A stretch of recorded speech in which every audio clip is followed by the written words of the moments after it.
Shaxx, listen up. I'm fucking tired of doing your fucking quests. You made it next to fucking impossible to ever finish your quests just to open up your bounties.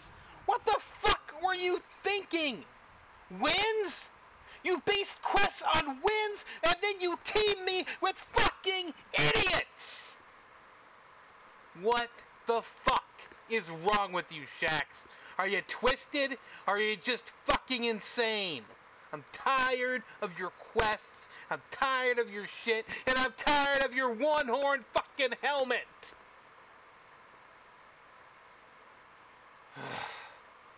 I'm done with you, Shaxx.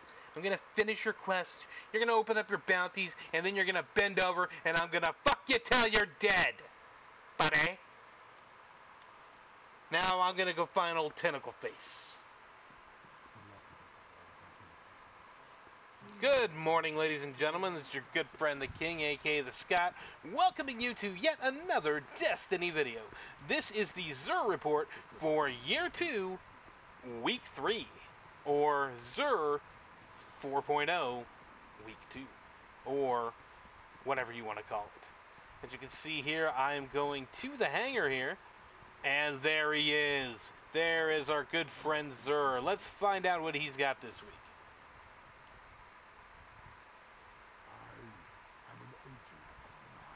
He is an agent of the Nine, and these are his items for sale this week. First up, the Legacy Engram. This is if you have a weapon or something from the vanilla game that you didn't get that you want to add to your collection.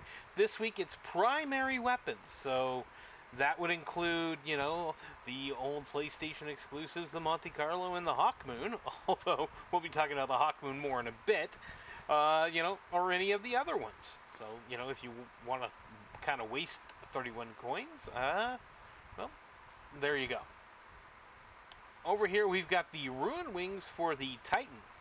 Now, these heavy drops more often, and they contain more ammo in each drop, which is pretty important in this current state, because it's not as easy to find boots that give you the heavy ammo perk, so having a lot of heavy ammo on the ground helps. You'll also notice it's got increased reload speed with rocket launcher, so it's got, you know, that kind of filled perk.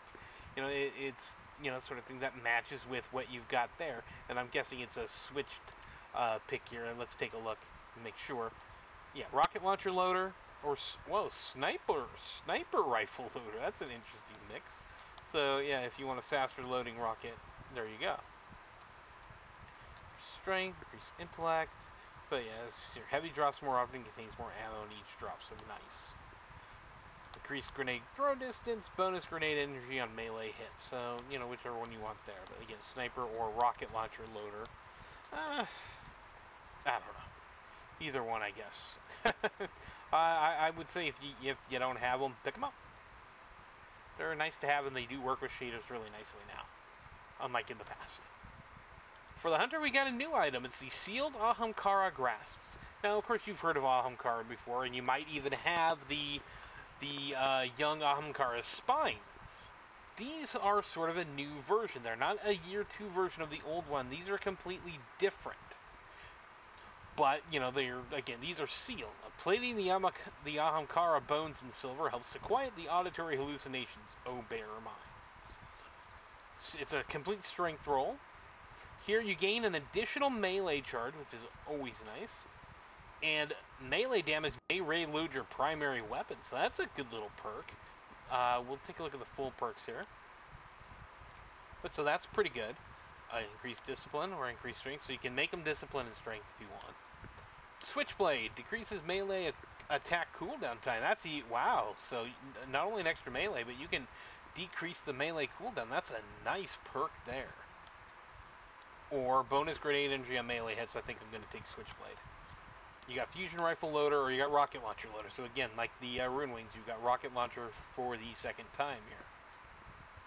But, you know, I would probably use it on fusions, because typically you don't need really fast reloads on rockets. But still, not a bad option here. These were intellect and strength, by the way. I think I forgot to mention that. And finally, we come to the Light Beyond Nemesis. This used to be an all-strength helmet, so to see one here with all intellect, that's pretty cool. This is the, the teamwork helmet. Supers generate extra orb, revive, and be revived faster. Let's take a look at the full perks. Increase strength, increase intellect, so you can give it some strength. Although, you can give it some strength and some extra intellect. So that's cool. You got second thoughts. Gain bonus super energy from special weapon kills, or invert shadow, which is increased super energy from killing minions. So I don't know why you would take this one when this one gives it to you from killing all of them. This is from special weapons. So I don't know why you would pick that over this unless this gives you more energy than this. But I think invert shadow overall is going to be your best bang for the buck. Finally, we got invigoration. Gain bonus melee energy on orb pickups. So that's pretty cool. Not only do you, get your super back up, but you can get a melee back up. And you can see it works with shaders now. As statted red. I have purchased one as I hastily deleted my year 1 version early. So it's nice to have this back already. So moving on to year 2, I'm now just missing one year 2 helmet. So that's pretty cool. Finally, we've got the Hawk Moon. This is dedicated to my good friend Roy Furious, aka Chase, who, well, like his namesake, chased down the Hawk Moon for an entire year and never got it in year 1. However, last week, thanks to the 3 of coins, which we'll talk about in a bit, he was finally able to obtain his first Hawk Moon, a year 2 version, and now take a look, it's available to everyone. For the first time, Xur is selling the Hawk Moon. So I think there'll be some people that are very happy about that. And of course, if you needed a year 1 for some odd reason, you could buy the Legacy Engram. But why would you do that when buying the year 2 version is cheaper? I think they really overpriced that Legacy Engram quite a bit. But that's just me. We've got the Plasma Drive upgrade here, blue. We've got the Emerald Coil, that's green. Our 3 heavy ammos. The 3 of coins are... Now, they did change the 3 of coins in the patch. You're no longer really going to want to do the Scourge of Winter mission, because apparently what they've done is they've made it so that the drop rate of exotics is taken down quite a few notches if you're just killing the same boss over and over again and dying.